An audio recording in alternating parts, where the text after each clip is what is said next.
Oh my goodness. So this episode, man, I tell you what, I was actually really excited about all this stuff I for liked this week. it. I think these episodes are going to really work out well. I think that seeing... Screw it. Let's just get in the show. All right.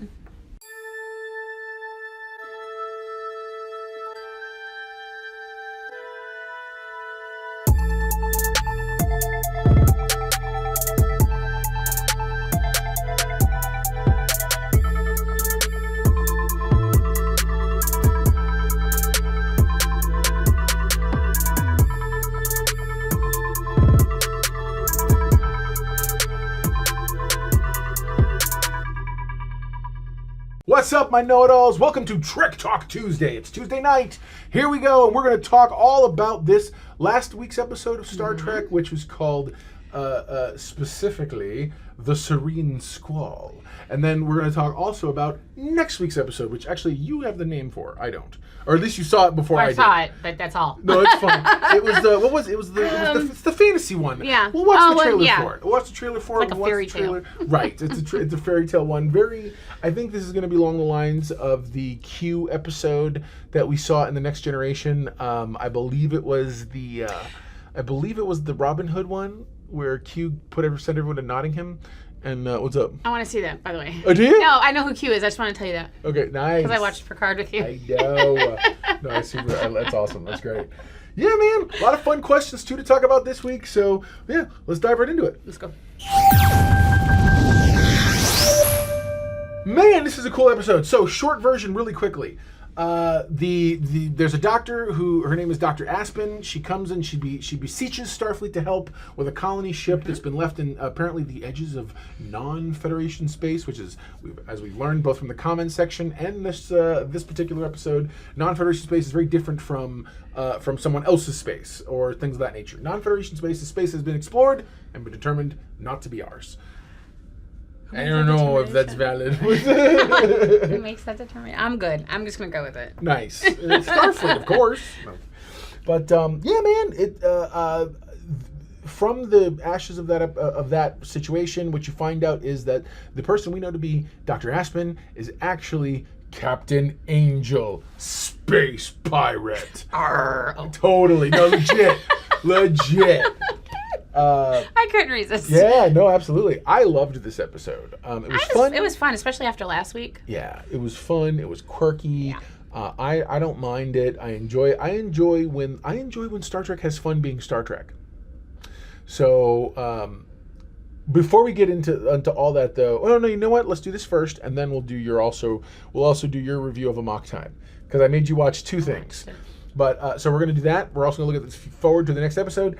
And then I'm going to give you we're going to do a short Star Trek V review, because once I introduced her to the character of Sybok, I was like, you've got to see Star Trek V.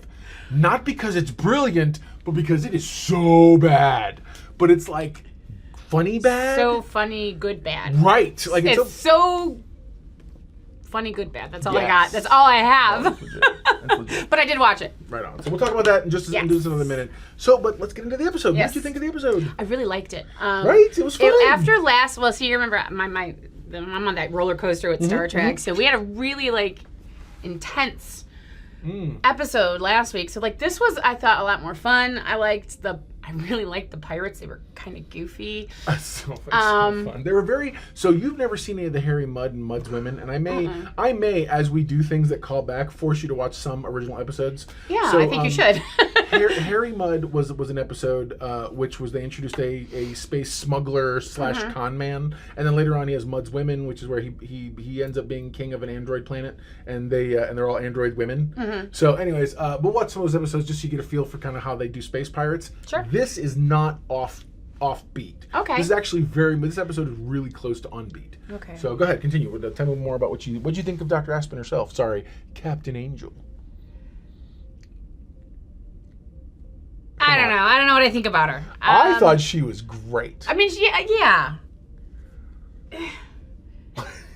I mean, it's hard to call her a pirate, because yeah, she's a pirate, but she was determined for one purpose. Yes. So I have a hard time for sure. seeing her as the villain, because she's kind of like the villainous, but not villain. I mean, she's smart, obviously, but from what I understood, all she wanted was her husband. That's right. So, I mean, I don't know. But I did like it. I mean, she's all right. Right on, man. So, I have a hard time seeing, like I said, her as a villain. Fair enough. So let's go into some of the things we liked and disliked about the episode. So I liked obviously we covered I liked how fun it was, this and that. So one of the things I liked was, I liked the fact that, as much, because I keep joking about it tongue-in-cheek, because I did like it. I like the fact that I don't know that I've ever heard of some place, like Pike at one point's like, yeah, this part of space is known as the Wild Wild. This is the Wild Wild West of space.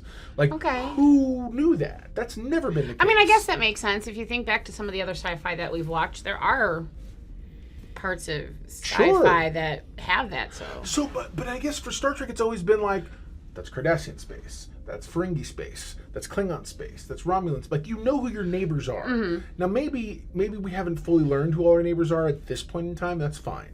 But it's funny, but for me to know, I liked the expansion of canon for me. That there's areas of space that are essentially space ghetto. I mean, think about it. Basically, there's parts of space that when you're flying through this neighborhood, you hold on to your purse. Just saying. You know what I mean? Like, seriously, if I see one of those spaceships coming on this side of space, I'm going to go ahead and go the other side of the street. Yes. Just to avoid those weird aliens. Drive-bys. That's right. Anyway, but carjacking. I'm sorry. Jacking, Starships jacking. That's awesome. What else? So I liked how Captain Angel really broke Spock down. Yeah. Now, mind you, she's cheating. Spoilers: her husband is Cybok, his half brother. So she knows. Right. So I feel like that was on. Well, and she does say as much. Like I said, she's really smart. She's very smart. I really like I like this. It's funny. If I ever saw, you know who she reminded me of? She reminded me of a Star Trek-y version of, what's Sherlock Holmes' girlfriend's name? I forget right now. But Sherlock Holmes has a girlfriend who's like just as good at being like knowing stuff, and she's the only person that can really kind of fool him and whatnot. I'm just gonna scream it out when I know it, just to let you know. Yeah, no, that's fine. But that's who she reminds me of. I'm like, I could easily see her in that kind of a role. How dope was it seeing her sitting in the captain's chair, leg thrown over the arm? She owned, at that point, she like really owned what she'd done. Like she deserved that. Yeah, absolutely. But, okay, so what are some things you didn't like about the episode? So, you think about that for a second. One of the things that I didn't like was this. There are two, I feel like, they're not plot holes. They're just things you miss out on, and it's okay. You move on with life. But the first is, you have this entire setup where Erica is having to... Sorry, Erica Ortega, my baby. I did like that. I thought that was kind of cool when Pike said, Erica, blah, blah, blah, blah, blah. And I'm like, and I noticed, I'm like, he called her by her first name. That's right. No, it's great. And so she's piloting, and she's doing an awesome job piloting because raza, and she's one of my people. You know, we're Latinos, and so she's flying and she's doing great, and I love how she's awesome, especially when they get stuck in that. If they didn't tell you, it's just a laser web. I would have thought it was a Tholian web because of the way it showed up all in pieces. Anyways, and so like when they're in the thing and they're like, so what happens if we touch the thing? And she's like, kaboom! And I just love that very frankness about kaboom. her. Yeah. And then later on, it's like, now be careful if this thing happens. She goes, I'm not gonna say it again. And we're like, that's awesome. I infinitely enjoy the character of Erica Ortega so much. She is a character that I feel belongs in the same conversation as the likes of Harry Kim from Voyager, give me Sulu or Chekhov from the original series. You know, heck, give me, when he was on the bridge all the time, Cole Meany, who played Chief O'Brien later on in Deep Space Nine, he was on the bridge. The people who serve at both ops, or in this case, it's tactical and navigation, are some of the quietest and unsung heroes. First off, the minute somebody's like, oh, going away team, gets up and they just put red shirt number 10, who sits there, I'm like, dang, bro, I'm sorry. that entire station's about to blow up and kill you. Like, seriously, people don't realize the red shirts aren't just in danger on the planet. The red shirts are in danger legit anytime they're the focus. And I'm just like, you're breaking my heart. Anyway. I did like, so I liked the whole counseling session between her and Spock. I really dug, y'all gonna think it's goofy. I enjoyed Alpha Braga 4. I enjoyed that very much. Alpha Braga 4 being by the way, points if you did what I said in my review, if you know what I was talking about, because I was waiting till Trek Talk Tuesday to talk about it. But the Alpha Braga 4 concept that there's actually like something that says we're gonna cause mutiny. We're gonna do mutiny, right? So Long John Silver, that's his story. That's what he did. Long John Silver, most notably historically, was he convinced the crew of a pirate ship to mutiny. And I'm like, bro.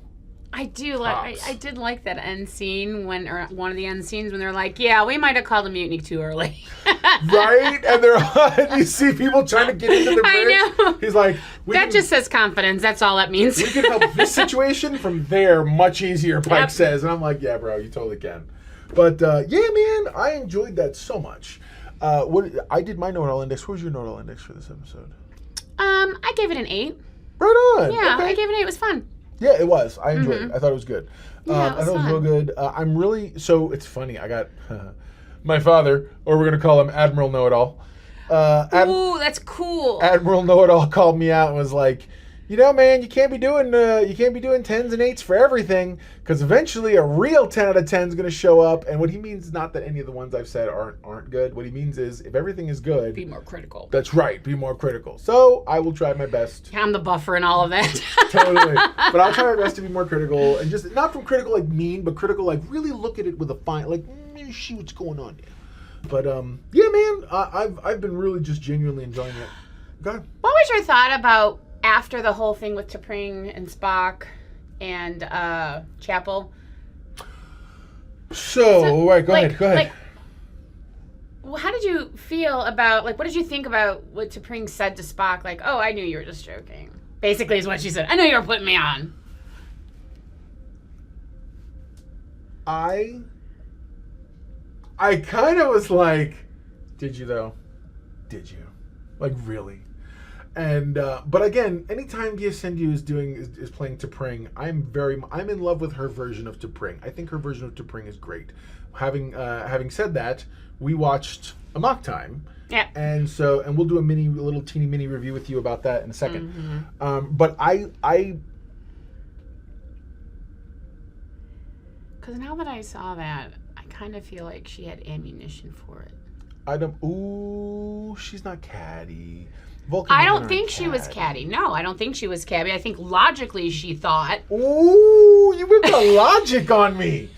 Dang! You get her on a Star Trek show and suddenly, poof. Look at this. Do I have to kick you back over to the Millennium Falcon?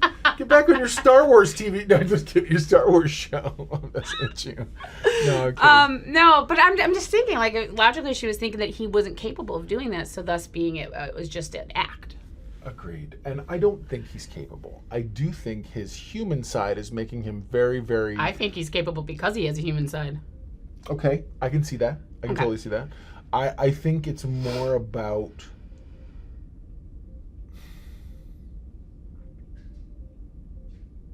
I think they're doing this strictly for tension. They're doing it strictly for tension because Nurse Chapel in the original series did have a crush on Spock. It was unrequited, but it was there. Mm-hmm. Specifically, what you saw in Amok Time. She tried to bring him soup, she had to be there for him, blah, blah, blah. And he even says flat out in the Amok Time, he's like, when he's angry, in anger, he's like, besides, no woman should be bringing some man who's not hers, blah, blah, blah. That should be reserved for someone she cares about. And that you kind of want to be like, really? What do you think that meant? really genius? Anyways, it's like, seriously. But no, I thought it was one of those things where I would have liked to have seen a little more of the...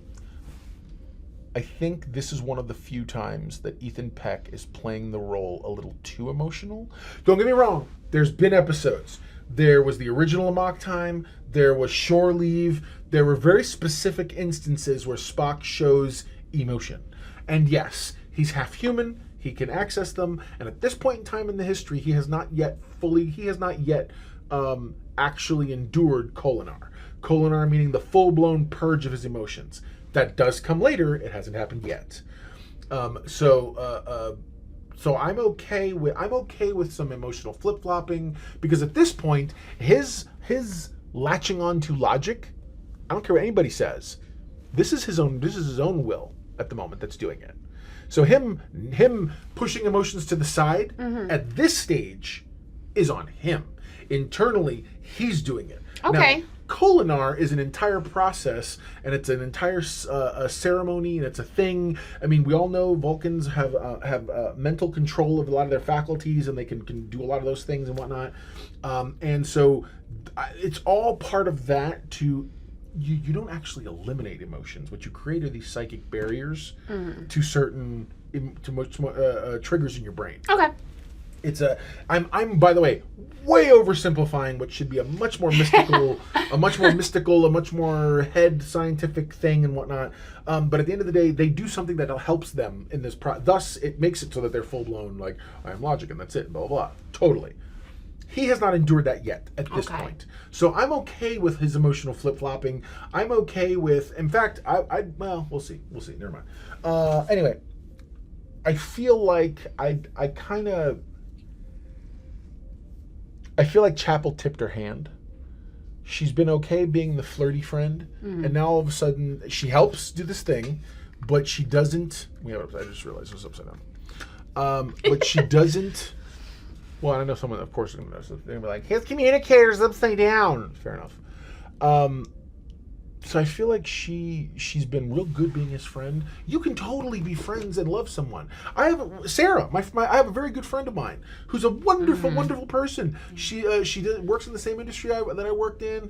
When I moved from where I used to live to here, she was one of the first people who I became friends with, and I was invited to her wedding, and I was there with her and whatnot. We went to the wedding, but at the same time, there's never been a thing. It's one of the few people I can say, oh yeah, this is a strong female friend of mine. Now, mind you, I can count her on one hand.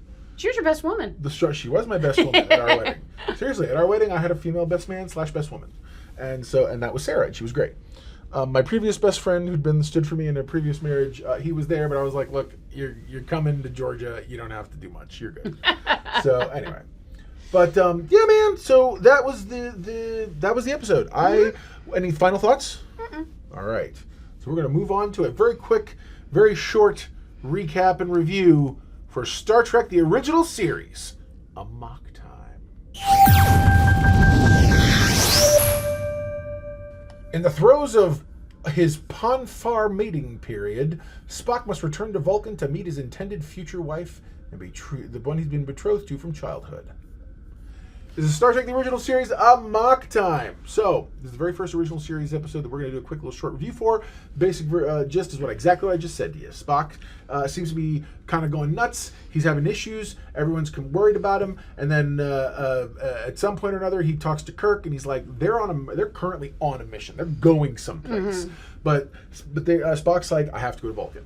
And so Kirk's like, okay, well, won't take us too far out of our way. We'll go ahead and we'll take you to Vulcan. And then midway through on the way back to Vulcan, they're suddenly they have their emergencies to return back to the other place the Federation was taking them. Why? Because the thing they were going to go celebrate and do has gone up 7 days. So now they have no time to go to Vulcan. And what does Spock do? Well, when Kirk sits down to rest for the evening and takes over the bridge, or takes the con, if you will, he orders them to go anyway.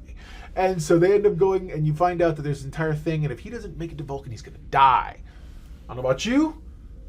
That's what I call, that's a no nut November for you right there. Like, legit, bro. Think about that. The man's going to die. No, I think that, but he goes, and inevitably you find out that his betrothed wants to challenge, so he has to fight to win her. And then there's another Vulcan guy there, but no, that's not the guy she picks. No, she tries to get slick, and she picks Kirk. And so that's where you get that really fun fight everyone has seen between Kirk and Spock, and it's the thing that looks like it's from American Gladiators, but it's got a blade on one side. It's like you can club them with the one, and you can slash them with the other. Yeah, it's great. And of course, the original place where you get Amok Time music that we heard in the other episode, Spock Amok, and overall I was really happy with the. It was fun. I liked it. It was fun, and I understood all of it now.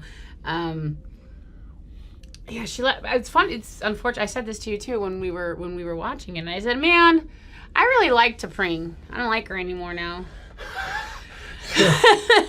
Yeah, man. But she did. I mean, if you think about it, she did it right.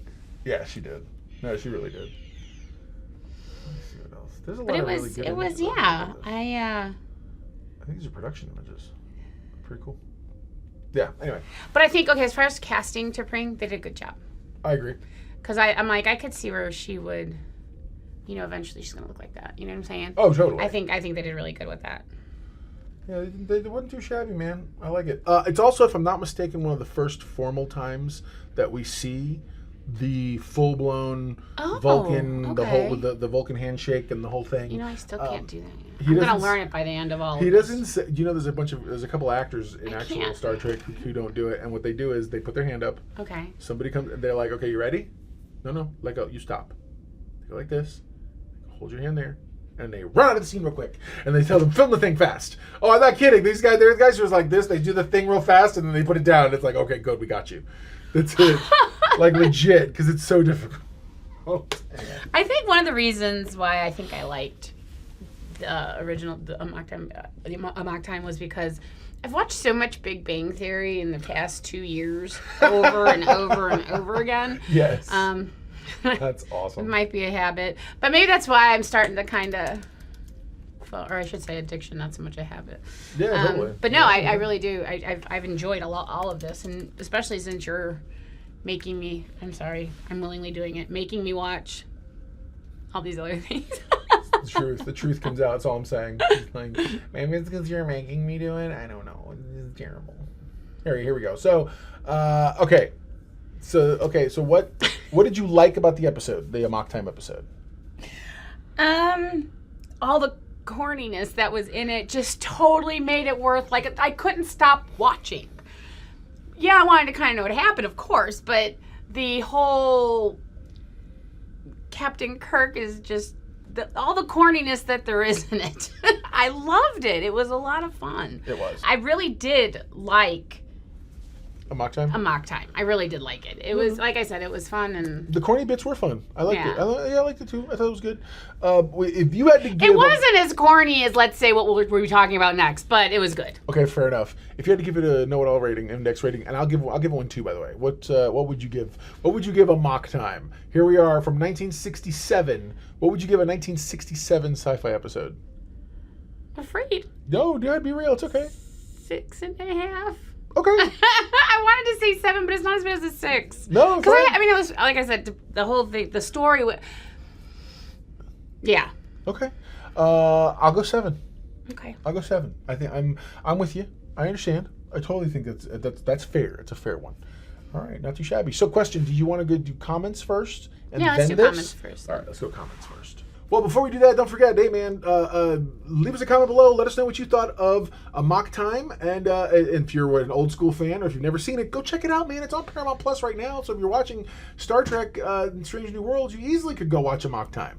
Go watch Amok Time. Tell me what you thought. Otherwise, I'd also like to know what you thought of the episode as well. I know you guys comment on my episodes. The episode is located here, so you can go look at the card there. All right, let's move on then. It's time for Know It All Nation, the comment section. Charlotte Bolton says this. Go for it. Want to read that one? Love episode 7. Angel was a strong female character. Hope she returns. You can love a friend without it being weird. Would go to Nurse Chapel for love advice anytime. All right. Really? Yeah, I would too. Yeah, no, I agree. You can love a friend without it being weird, absolutely. Angel was absolutely a strong female character. I can't wait to see her again too. So thanks a lot, Charlotte. Appreciate your comment. What's next? Let's see. Oh, here we go. You want me to read it? You want to read it? Go ahead. I suspect that Cybok is really being set up to be a villain for next season. I expect we're going to see him again this season, but his major arc will be unveiled next season. Only because of how many episodes we're getting. I would tend to want to agree that maybe we'll see Cybok again in the future. The other thing that I think is quite possibly, instead of seeing Psylocke in the future, instead of seeing him for next season, I think you maybe get either a two-parter or something. We're going to have a total of 13 episodes. We're only in episode 7. Just for the season? Yeah, we're only in episode 7. So we're essentially a little over halfway there when you think about it. You know what I mean? So I feel like there's still room. There's room to put stuff. There's room to have, more parts.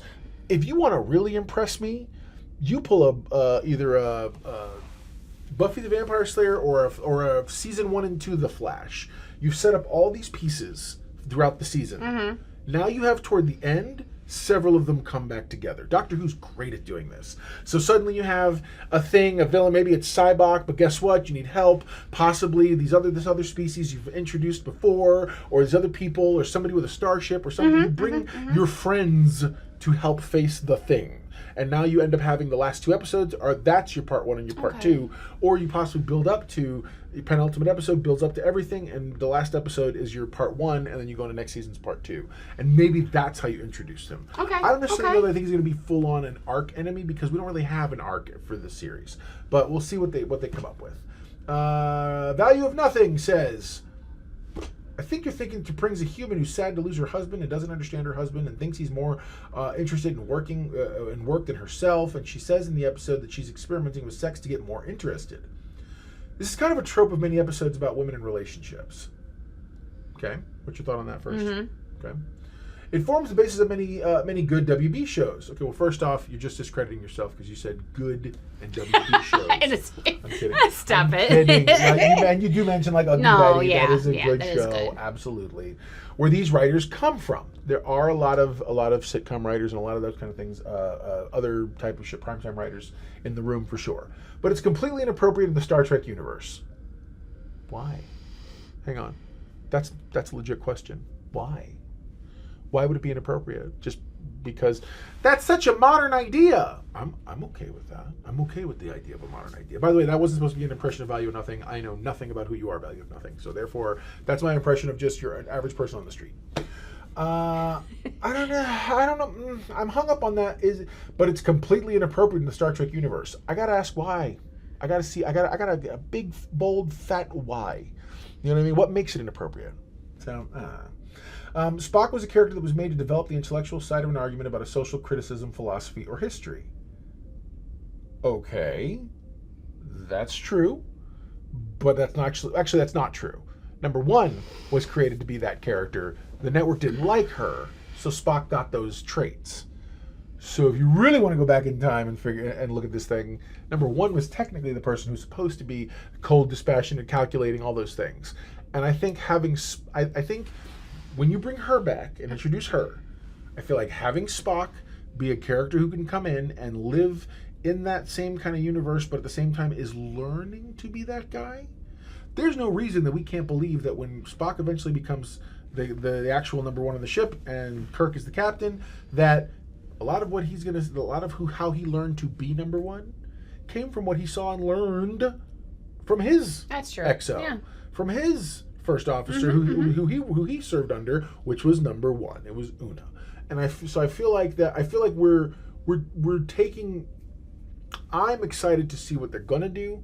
I feel like in every story, if we don't recognize the characters, the relationships, and the things they're going through, what are these characters for? I can also bring about a half dozen episodes of Next Generation. I can bring up no less than 4 episodes of TOS. I can think about more or less a half dozen episodes of Voyager. Basically, Star Trek has always showed relationships. I can remember one where Data was dating because he felt like that's what he was supposed to do, and he went through relationships and breakups and everything else. That feels very. I mean, that could have easily been on the WB, I guess, using the same logic. What's your thought on this? Maybe, totally speculating here. Hopefully I'm thinking maybe he's thinking it wasn't a door for it to become more inappropriate for Star Trek. Fair enough. Like it was going to get laden with it. Right. You know? Yeah, that's fair. Let's see.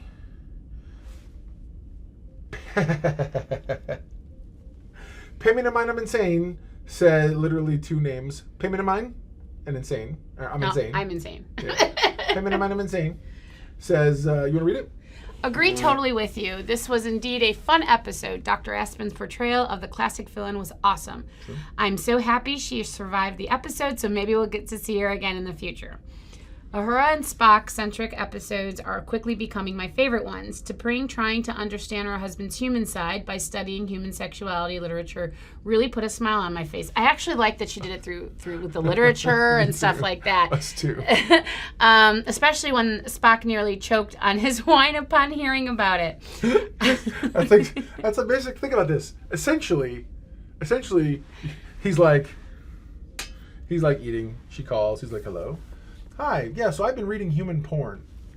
What? She didn't say that. She didn't say that, she was reading actual educated books. But to a Vulcan, that's equivalent to what she just said to you. And you're like, And then my favorite thing that really cements it, he's like, well, maybe we should read these things together. And I'm like, oh, this does feel more like it's adult material that they're talking about. Like, what? She did say literature. Did she mention? I don't remember. Did she mention? No, she said literature. Oh, okay. Yeah, she did say literature. She said literature, but what kind of literature? She mentioned a couple authors. That's what I was wondering. Like, if she was wondering, I don't remember. So I was like, literature is literature. That's right. I mean, I don't know. Finish the comments. Really enjoyed this series. Looking forward to the next episode. Thank you grandly, Mr. Know-It-All, once again for bringing us enthusiastic, entertaining, and brilliantly done review. Peace. Word. Yeah, man, that's awesome. Thank you so much. We enjoy doing it for sure. I enjoy doing the individual ones, and I know that Mrs. Know-It-All and I both enjoy doing these together as well. Mm-hmm. Let's see. Kenneth James Parker, or Jameson Visual Arts Studio, says, fantastic review. Oh, thanks, James. Seriously, man. I appreciate that. Or Kenneth Jameson. Still watching, but thought I'd chime in with the observation that Captain Pike moves to manipulate the pirate crew by cooking for them, paralleling Pirate Captain Long John Silver. There you go. See, somebody who knows his history. I like it. Who was hired as the quartermaster or cook aboard the Hispaniola in Robert Louis Stevenson's book, Treasure Island. Nice. I love it. All right, here we go. See, it's funny. This is accurate. I was thinking of it as history. It's a character in a story. That's on me. Good. He was right. Way to go, Kenneth. All the know-it-all points. Okay, this is fair. So go ahead. No, go ahead and read it. Yeah. Okay, so because this is new to me. I don't know where everything's at. Not a Vampire 111 says the one thing that bothers me about this episode is the communication element. They made a big deal about it taking 2 weeks for the Enterprise to be able to contact Starfleet. I want to say I thought they said 2 days. But, I mean, we can go back and watch the episode. I'm pretty sure they said 2 days, though. I could be wrong. Shortly after that, Angels all FaceTime with T'Pring. I love that you said FaceTime, just to let you know. That was awesome. Listen to Pring, okay? You watch your man when I... Can you imagine? All I see is... Woo. Were you calling me? Oh, hey, T'Pring. You know what I'm saying? It just goes right into that thing. Can you imagine? That's funny. That's a bit. I do have to say, and I forgot to mention this, but I really like the way, now that I'm thinking about it more, Angel's attitude. Just not so much attitude, but like just the way she like... Oh, dude. I can't not like her. She shows up like a 90s ska lead singer who is like... You're going to do my stuff. I got my face tattoos. I got my outfits. And then later on, when she's in her pirate outfit, that bodysuit, that bodysuit's vicious, bro. Like, that bodysuit. Messing around. I'm not even talking about the fact that whether it's sexy or not. The bodysuit makes it look like she's ready for business. Oh, yeah. She's either ready to get sexy with you or she's ready to beat the crap out of you. And either way, it happens. And you're like, please tell me I have another. You know what I mean? So no, seriously, I just liked the groove that she brought. You know what I mean? Her vibe was total. I was down with her vibe. I'm gonna honorably mention you need to go check out Michelle Joseph's comment on last week's episode. And it's actually a really good technical comment from a Star Trek aspect, and it talks about the actual timeline of events that ultimately occurs and when certain things land. So well worth the read. I'd love to hear some responses from some of you guys a little bit more in depth about that. So make sure you check out that comment there. Moving on, only because it's really big, it's super technical, and I'm trying to kind of give us a little quicker vibe on this thing. I hate reading self-serving answers. Once in a while, you gotta let everybody know. MTB Dude says, your analysis is dialed, Mr. Know-It-All. Bam! Apparently I'm dialed. You're dialed. Is that something the kids are saying now? Yes. I'll have to ask Baby Know-It-All. She knows. She keeps me educated in what the kids are saying these days, so I don't sound like I'm out of touch. Anyways, here we go. Dane Berriman, you get all the points, bro. You want to read it? But what does God need with a starship? Boom. Points if you get the reference. Moving on. I do. I know you do. I love it. Oh, thank you. John Sievers again says, loved the tongue-in-cheek 60-ish style. You and your wife have interesting insights. Thank you. Indeed. Interesting. Here we go. Oh, this is awesome. Thank you very much for this one. Here goes, Hemojito says, non-Federation space has been explored and declared non-Federation space. Agreed. Fair enough. You totally win on that. Absolutely. Radlinks444 says, nice set. I'm sorry. Nice set. Because I just kind of like mumbled it, and I'm really sorry. Yeah. No, I like it. Got some love for the eye tattoo for Dr. Aspen / Captain Angel's eye tattoo. Someone else said, you don't ask God for his ID. That's awesome. I love it so much. Okay. This is actually a really good one. This is a really good one. I think this is the one that's going to carry us into the next segment. So this one's from Melinda Hall, and it says, I've always been uncomfortable with the existence of Sybok. As a viewer who was there on a Thursday night in 1966 and knew the series intimately, I couldn't fathom the idea that Spock could have a half-brother in Sybok. The series could not have gone on so long without me knowing something like that. I hated the character and the concept. First, what was Sarek up to produce this child? Fooling around? Perish the thought. Then it says, my Sarek would not do that. I love that. I do too. Hashtag not my Sarek. A previous marriage? ? Okay. But we would know about that. I don't like the character. The reason I gave a whisper is because I ellipses at the end. I don't like the character. ... Fair on, man. Fair enough. No, I get it. I totally get it. And then Donagata 1409 responds with, of course, go ahead, you want to read it? You read Of course he would fool around. He travels a lot. He's a powerful man and surely has plenty of hard-to-resist temptations.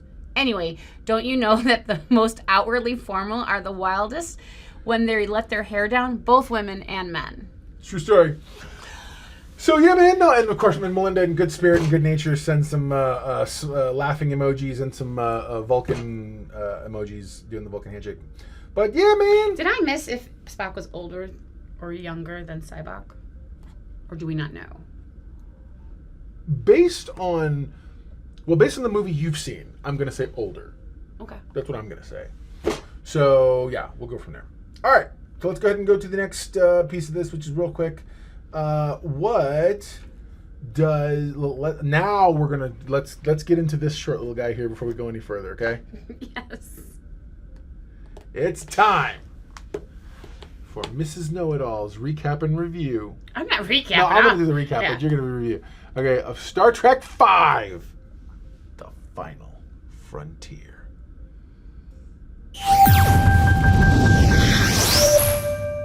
Captain Kirk and his crew must deal with Mr. Spock's long-lost half-brother who hijacks the Enterprise for an obsessive search for God, the center of the galaxy. Do we know what's the center? I mean, technically it's the center, but whatever. You see people all kinds of... Well, because there's the barrier at the center of the... And then there's also the... there's supposed to be one on the outside of our galaxy as well. Okay. There's a barrier on the outside, barriers on the inside. The barrier on the inside is the one they go to in Star Trek V. The barrier on the outside is the one they go to in Discovery. So in Star Trek Discovery Season 4? Maybe 5? I think it's 4. And that's where they... Anyways. But yeah, so... what did you think of this brilliant... Okay, so notoriously speaking, everybody, it's very cut and dry. William Shatner was given a movie because contractually he gets anything Leonard gets. And that it... What do I feel like I just described Sheldon? Basis right there. So Sheldon got a movie because he's under contract to anything Leonard gets. And in essence, the movie is exactly what I just described, which is a long-lost brother that has never been spoken of before goes to the what do you call it? The galactic planet of peace or whatever. It's the lone planet in the neutral zone where that has a Klingon, Romulan, and human representative, and Sybok is there marooned on this planet, which you can't get off of, has no technology and no guns. But of course, you give people no guns, they're going to make up their own. And shoot rocks. Yeah, because apparently they have the Second Amendment on this planet. I don't know, whatever. So that's the gist of that. There's now what did I tell you? I said to her, don't be fooled. This is not a good movie, but it's also an amazing movie because it is so brilliant. It's so brilliantly bad. I don't know that I could make up half the goofy crap that happens in this. Okay. And the funny thing is, I've only ever seen it. I thought I think I told you wrong. I said I'd only ever seen it once the first time I ever saw it before, and then never watched it again. That's not true. I have seen it a second time, and that was at my parents' house briefly. My dad wanted to watch several of the Star Trek movies, and that was one of the ones he wanted to watch. Only because he's a big fan of the same thing I'm a big fan of in this. I love the work that's put into building the relationship between Spock, McCoy, and Kirk. That's a really cool relationship that I after, like I said before, I see you watching older, the original series, and knowing and seeing them a lot together. I'm like, this is, and then seeing it on. Yeah, man. It's good stuff. And so, what did you like about it? And it's okay if some of the campy stuff is what you like. Oh, totally loved all the campy stuff. Absolutely. No, I really loved all the campy stuff. I liked all the campy stuff because it felt like fun, And growing up, I always thought of Star Trek of being like really like stuffy and like not interesting. Hence why I got rid of the other stuff. But I was wrong. So I think that's why I'm enjoying everything, not just this movie, but literally everything that we've been watching. But back as what I was saying is. I like the campy stuff. The story was pretty cool. I mean, it was a cool story. Sure. Just love those foot jetpack things. Dude, the feet, yeah, man. The falling from a mountain. Yeah, dude. Hold on. Chef's kiss. It's so bad. I love it. Kirk is. He's so corny. It's so great. But it's like. I like what he like. So he's just one. So there are gems in this. Like when Cybok's using his powers and everybody around him, and then he turns to Kirk, and Kirk flat out says, "No, dude, you're not going to take away. I need my pain is what makes me who I am. I need it." Yeah, that's who makes us who we are. It's because of those times that we learn. Yeah, we move forward.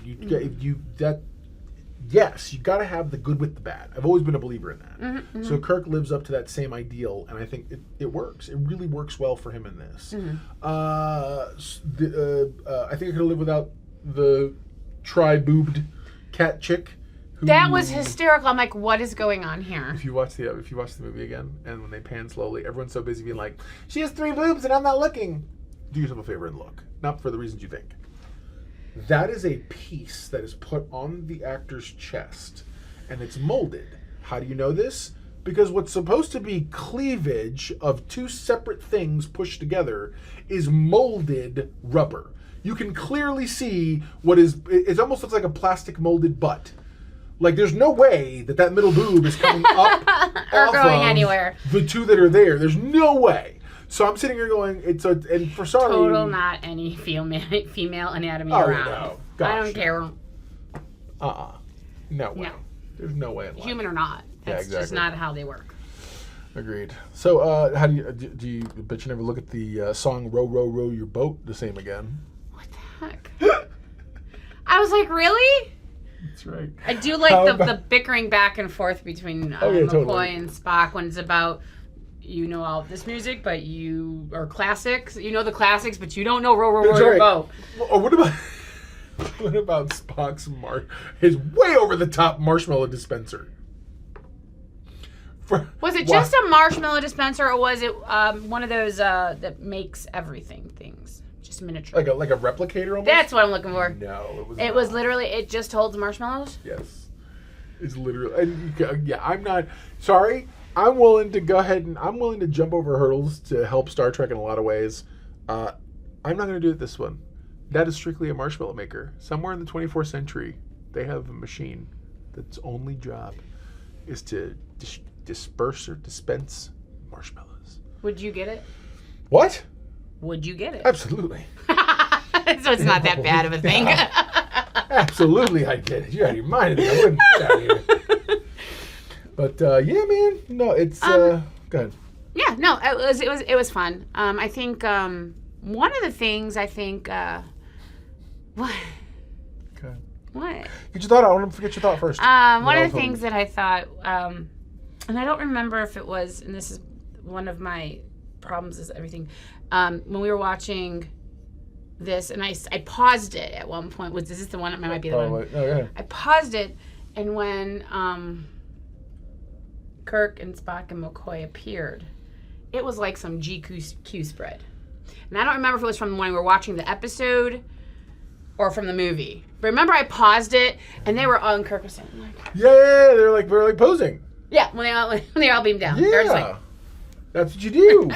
That was I was like, that is just, no. That's not what we've been, that's not what I've ever seen That's before. Awesome. They kind of look like paper cutout. I'm sorry. That's awesome. Hey, man, transport technology's improved somewhat, but not that much.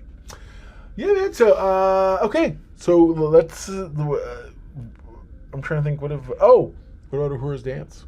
How about that dance, man? What was that? Nothing like Grandma doing the dance of the flamenco with the dance leaves and all, and like just moving her legs off, and you're like, what's going? You're like, what's she was covered, but. Part of me, but the problem is she's like at this point she's less sexy and more your mom, and so you stop and go, why are you doing that? It's literally like you say, stop. It's kind of like uncomfortable. And then all the skeevy alien guys are like, yeah, they're not. and you're like, what is? They're obviously not healthy, but like this whole thing was just so awkward. It was really weird. It was. But yeah, man. And then of course, what did you think of God? Yeah, what was that? The funny thing is, we don't actually know. Like, they never actually go through and tell you, oh, by the way, this was an alien who does this thing or that thing or the other thing. No, no clue. Like, you still don't even really know what the heck that was. If anything, you want to go back, you find a better writer than I am who can sit here and give us an episode. Or no, give us an episode of something that explains or retcons this thing at the center of the universe. I feel like it was kind of a prisoner. Okay. I don't know if it was or not. It was. Because it wanted the ship. That's right. It wanted the star. So it was some form of a prisoner, which made me think that Cybok must have been, like, crushed at some point. Because he followed and like, did this all his life. He was searching for this. Now it's just a prisoner with, like, telepathy problems. But did he not? I'll be honest. Dopest ending. You see Cybok, he says to Spock, forgive me. Then he turns toward this thing that's taken his face, and he storms right through the shield, and he's like, I couldn't help but notice your pain. Share it with me. And I'm like, oh, okay. Whatever power you got, you go unleash it on a god level. I was going to say, and then I thought to myself, I was like... Cybok goes god mode. It's like... No, but that's kind of cool, though. No, what I was seeing is, like, while he was crushed, at the same time... He's like, I've come this far. Maybe this is why I've come this far. I don't know. I just was kind of like I said, a weird ending. I agree. Yeah. What's up? Nothing. I agree. I think it was a bit of a weird ending. So, what's your know-it-all index for the 7. movie? Really? Yeah, I'll give it a 7 because it was so much fun. I kind of wanted to give it a 6, but because it was so not fun, bad. But I would give it. I don't know, maybe 6, maybe. Okay, 6.5, maybe 7. Okay. As an actual, genuine critic, I'm giving it a 5. Now, that's film, that's story, that's all the stuff I've mentioned that's bad. As a Star Trek fan, I'm going to go ahead and pop this guy up to 7 as well. Because you know what? It was fun. It's a fun ride. It's goofy as heck. And if you know going in... Like I told her, I just want to show it to you because it's goofy. I want to show you because it's the goofiest thing ever. And sure, but there's things to enjoy while watching this silly movie. And so you sit here and you go, okay. And then the funny thing is the very next movie is Star Trek 6. Which Star Trek 6 is brilliant. On so many levels. So anyway, but yeah, so that's our... That's the gist of this for Star Trek 5. He made me do a lot over the weekend. Did you notice that? All right, the very last thing we're going to do is what we actually enjoy doing a lot, which is we're going to actually look at the trailer for the upcoming next episode.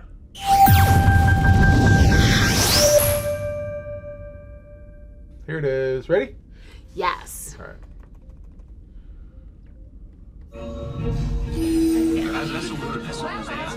All hail the king! What the hell? An entity has somehow trapped our ship That's disappointing. and turned the crew into characters from a children's book. Oh, that's cool. At least it made you the hero. Hey! Hammer's back. Until we undo all of this. Kneel before me. Yes, of course. We are stuck here. If you should fall in battle, I will sing an epic song. Great. All right, fair enough. What did you think? Why do I think we have another fun episode our way? That looks like a lot. That looks really good, actually. All those little characters and characters. Listen to me. When they come back, They are. They come back. It was nice to see what's his name Hammer. coming back. Hammer. Thank you. I know. That was Hammer's good. I'm like, where is Hammer? He hasn't been in the episode at all, hardly. And But, what's kind of funny, as I'm looking, dude, Spock had long hair. I Like know. long hair, like it was my length Like hair. a rock star, bro. Yeah. Like, what is up, man? And what's her name? Was it Lon? Lon? Lon? Yeah. Yeah, Lon. Oh, Lon? Yeah. Yeah, She's the maiden. the maiden. Little princessy maiden. Who's That's all gonna be singing and fun stuff. to see. It is because Because she's so. Yeah, exactly. Yeah, it was nice. I liked it. What did you think? I can't wait to watch it. Yeah, me too. It's only 2 more days. I know. It's gonna be great. Well, that's it. That's it. That's what we got going on. I'm glad. I mean, I wish there was more to say about the episode. I mean, you could, It was very brief and quick. A lot It of was fantasy stuff involved, Yeah. but I feel like it's pretty cut and dry. I think I like the funny bits, and we'll see how it does. Right? Yeah, I can't wait to man. see it. It's gonna. I'm hoping it's fun. Maybe it's even more fun than the one that not this last one, but the one before. Not the one before There that. you go. Now you know. Well, if knowing is half the battle, you're halfway to being a know-it-all yourself. So, don't forget. Comment below. Let us know what you thought of the trailer that you just saw, the promo trailer. If you haven't watched it for yourself, go right ahead and take another look, rewind back, and watch it again. But yeah, man, I'm excited. That was good. I'm ready for next week's episode. Me I'm too. ready for this week's episode. Whatever. All right, that's it. So yeah, hope you have a good day. I'm gonna have a good day. Hope you have a good day, and we will see you next week. Never forget. Everyone loves a know-it-all. You bet you do. See you guys later.